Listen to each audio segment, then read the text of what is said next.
नमस्कार और जय हिंद बच्चों। आज हम लेके आए हैं कक्षा 8 के लिए विज्ञान विषय का ये वीडियो। आज हम बात करेंगे विज्ञान विषय कक्षा 8 के संदर्भ में आपके अध्याय 1 फसल उत्पादन एवं प्रबंध से। तो आज हम इस अध्याय को बहुत ही अच्छे तरीके से इस वीडियो में सीखेंगे और ऐसे ही सभी पाठों के वीडियो आपको जल्द इस चैनल पर मिलते रहेंगे। इसलिए आप इस चैनल को ज़रूर सब्सक्राइब करें ताकि आपको अध्याय सामग्री समय पर मिल सके और आप अपने अध्याय को पूर्णतः जारी रख सके। तो आइए अब शुरू कर लेते हैं आपका अध्याय। तो आपके अध्याय का नाम है कक्षा 8 के फर्स्ट का फसल उत्पादन एवं प्रबंध। तो फसल उत्पादन एवं प्रबंध को हम समझने से पहले समझ लेते हैं कि फसल क्या होती है। तो जो हमारे खेत में उगाई जाती है सामान्यतया पेड़ पौधे वह सभी फसल होती है। तो इसकी डेफिनेशन में आपको क्या लिखना है कि जब एक ही किस्म के पौधे किसी स्थान पर बड़े पैमाने पर उगाए जाते हैं तो इसे फसल कहते हैं। आप समझ गए होंगे। अगर हम उदाहरण से समझे तो गेहूं की फसल का अर्थ है कि जो खेत में उगाए जाने वाले सभी पौधे गेहूं के ही होंगे। इसमें बाजरा, मक्का, चना किसी प्रकार का कोई भी फसल शामिल नहीं होगी। यानी गेहूं की फसल मतलब गेहूं की ही फसल होगी। अब फसल आप समझ गए होंगी। अब हम समझ ले कि फसल के प्रकार। तो आपको पता होगा, आपने पिछली कक्षा में भी पढ़ा होगा कि फसल मुख्य रूप से दो प्रकार की होती है। एक होती है आपकी खरीफ की फसल और एक होती है आपकी रबी की फसल। अब खरीफ की फसल को हम समझे तो इसे वर्षा ऋतु में बोया जाता है, वह खरीफ की फसल कहलाती है।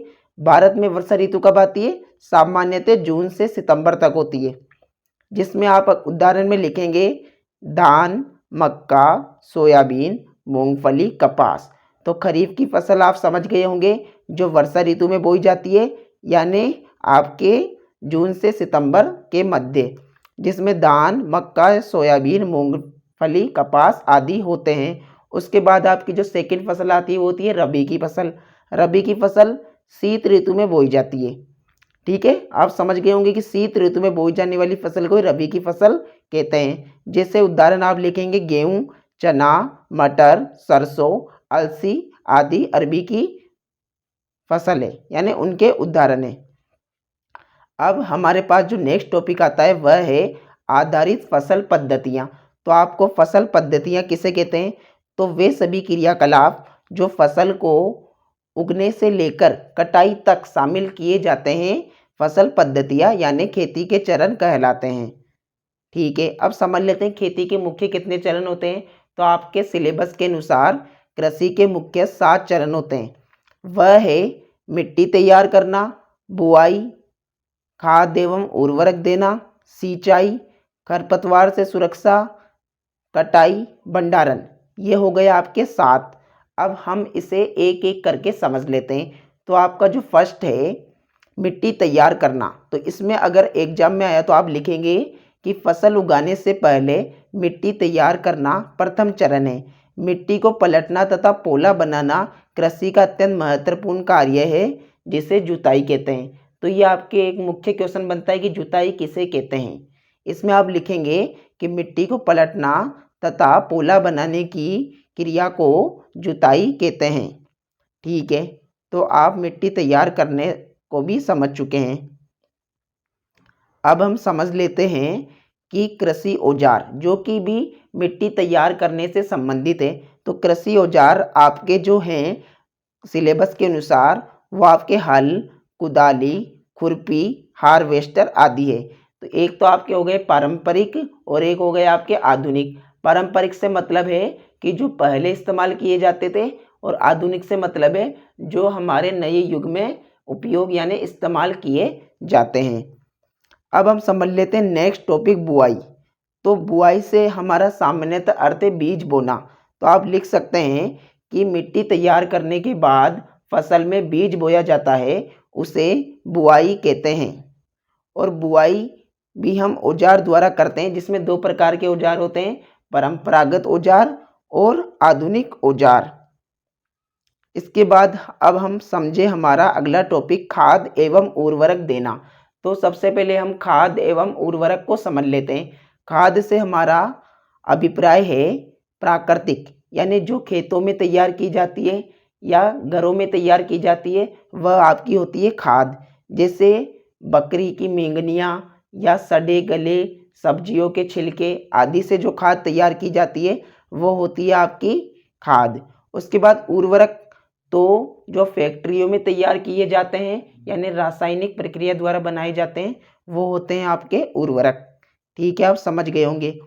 अगर आपसे उर्वरक के एग्जाम में उदाहरण पूछे तो आपको ये उदाहरण अवश्य लिखने हैं, जो आपके हैं urea, ammonium sulphate, super phosphate, potash, NPK, ये सभी आपके उर्वरक हैं। इसके बाद हमारा जो मेन आता है उर्वरक एवं खाद में अंतर। तो आप स्क्रीन पे देख सकते हैं, आपको ये अंतर दिखाई दे रहे होंगे। आप इन स्क्रीनशॉट ले सकते हैं या यहाँ से देखकर याद कर सकते हैं। ये बहुत ही इस पार्ट का महत्वपूर्ण क्वेश्चन बनता है कि खाद एवं उर्वरक में कितने अंतर हैं, यानी क्या क्या अंतर है। उसके बाद जो आपका टॉपिक आता है वह है सिंचाई। तो सिंचाई आप समझ गए होंगे कि फसलों को जल देना ही सिंचाई होता है, यानी कि निश्चित अंतराल पर खेत में जल देना सिंचाई कहलाता है। सिंचाई के स्रोत आपके महत्वपूर्ण क्वेश्चन बनता है कि सिंचाई के स्रोत कौन कौन से हैं। तो कुएं, नलकूप, तालाब, झील, नदियाँ, बांध एवं नहर इत्यादि जल सिंचाई के प्रमुख स्रोत हैं। उसके बाद सिंचाई के पारंपरिक तरीके और सिंचाई के आधुनिक तरीके को हम समझे तो सिंचाई के पारंपरिक तरीके में आपके आ जाएंगे ये मोट गिरनी, चेन पंप, ढेकली, रहट। तो ये तो हो गए आपके पारंपरिक तरीके। उसके बाद आधुनिक तरीके की बात करें तो उसमें आपका आ जाएगा छिड़काव तंत्र, जिसकी फोटो आप स्क्रीन पे देख सकते हैं, इस प्रकार का होता है। और एक आता है आपका ड्रिप तंत्र, वो भी उसकी फोटो भी आप स्क्रीन पे देख सकते हैं, कुछ इस प्रकार की होती है। तो ये भी आप समझ गए होंगे। और इनमें क्या लिखना है इन सभी के नोट्स आपको डिस्क्रिप्शन में मैं दे दूंगा, तो आप वहाँ से देख सकते हैं। उसके बाद अब हमारा जो नेक्स्ट पद्धति है कृषि की, खरपतवार से सुरक्षा। तो खरपतवार किसे कहते हैं वो हम समझ लेते हैं पहले कि कई प्रकार के अवांछित पौधे प्राकृतिक रूप से फसल के साथ उग जाते हैं। इन अवांछित पौधों को खरपतवार कहते हैं। तो खरपतवार आप समझ गए होंगे कि पौधों के पास हम जो देखते हैं छोटे छोटे पौधे जो उग जाते हैं अनावश्यक, जो किसी काम के नहीं होते, वो खरपतवार कहलाते हैं। और खरपतवार हटाने की प्रक्रिया को हम निराई कहते हैं। ठीक है। उसके बाद अगर हम समझे कि खरपतवार नाशी, तो रसायनों के उपयोग से भी खरपतवार नियंत्रित किया जाता है, जिसे हम खरपतवार नाशी कहते हैं। जैसे आपका 2,4-D, ये आप उदाहरण याद रखिए कि खरपतवार को रासायनिक प्रक्रमों से भी हटाया जा सकता है, जिसे हम खरपतवार नाशी बोलते हैं, यानी कि कीटनाशक जो आप खेतों में काम में लेते हैं, जिसकी फोटो आप स्क्रीन पे देख सकते हैं, कुछ इस प्रकार की है। उसके बाद जो अब हमारा टॉपिक आता है यानी अगली पद्धति, वह है कटाई। तो कटाई फसल के पक जाने के बाद उसको काटना कटाई कहलाता है। ये आप एग्जाम में लिखेंगे कि फसल को पक जाने के बाद उसे काटना कटाई कहलाता है। उसके बाद अब हम बात करें कि कटाई किस प्रकार से की जाती है। तो एक तो होती है हार्वेस्टर द्वारा, जिसमें मशीन का यूज किया जाता है, और एक होती है आपकी थ्रेसिंग। तो थ्रेसिंग किसे कहते हैं, ये क्वेश्चन बनता है, तो आप लिखेंगे इसमें काटी गई फसल से बीजों दानों को भूसे से अलग करना होता है, इसे थ्रेसिंग कहते हैं। यानी काटी गई फसल में जो भूसा होता है उससे दानों को अलग किया जाता है, उसे ही हम थ्रेसिंग कहते हैं। जिसको दातली होता है, आप देख सकते हैं दराती आपको दिखाई दे रखा है, इससे हम कटाई का यूज करते हैं।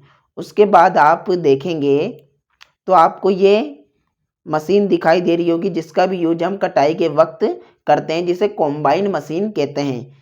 और आप नीचे देखेंगे तो आपको विनोइंग यानी फटकने वाली मशीन दिखाई दे रही होगी, ये भी आपने गांव में देखी होगी, ये भी कुछ कटाई के लिए इस्तेमाल की जाती है। अब हमारी जो लास्ट पद्धति आती है वह है भंडारण। अब आप समझ गए होंगे कि फसल को काटने के बाद उसका भंडार किया जाता है, यानी इकट्ठा किया जाता है। तो ये किसी कमरे में या एक खाली मैदान में भी की जा सकती है, जिसे हम विशेष रूप से साइलो के नाम से जाना जाता है।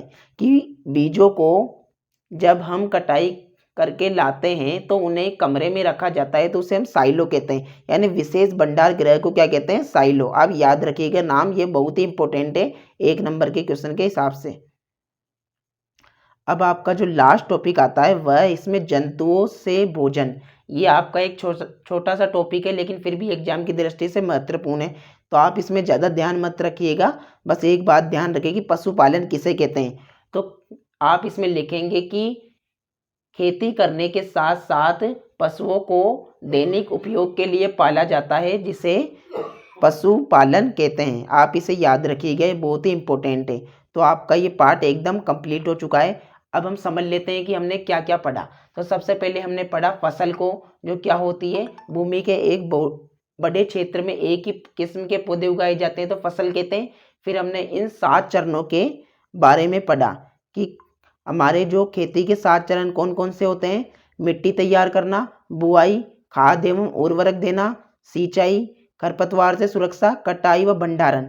जिसमें मिट्टी तैयार करना में हमने जुताई पढ़ी, बुआई में हमें बीज बोना, खाद एवं उर्वरक में हमें अंतर पड़ा, और सिंचाई यानी जल देना, खरपतवार से सुरक्षा यानी कि इसमें हमने निराई पढ़ा, और कटाई में हमने मेन थ्रेसिंग पढ़ा, और भंडारण में हमने साइलो पढ़ा।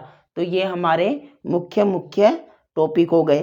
फिर भी आपको इस पार्ट से कोई भी डाउट हो तो आप कमेंट बॉक्स में हमसे पूछ सकते हैं। हम आपकी 100% सहायता करने की पूरी कोशिश करेंगे, और आपको अगले वीडियो में इसके क्वेश्चन आंसर भी मिल जाएंगे। अगर आपको उससे पहले चाहिए तो इसके डिस्क्रिप्शन में भी आपको उसका PDF मिल जाएगा। अगर आपको आज का वीडियो पसंद आया हो और आपको दिल से अच्छा लगा हो और आपके लिए उपयोगी साबित हुआ हो तो चैनल को जरूर सब्सक्राइब करें, ताकि आपको मैथ्स से रिलेटेड जानकारी, साइंस से रिलेटेड जानकारी और परीक्षाओं से संबंधित सभी जानकारी समय पर मिल सके, और आपके ये पाठों के वीडियो भी आपको जल्दी ही मिल जाएंगे। तो धन्यवाद। जय हिंद, जय भारत।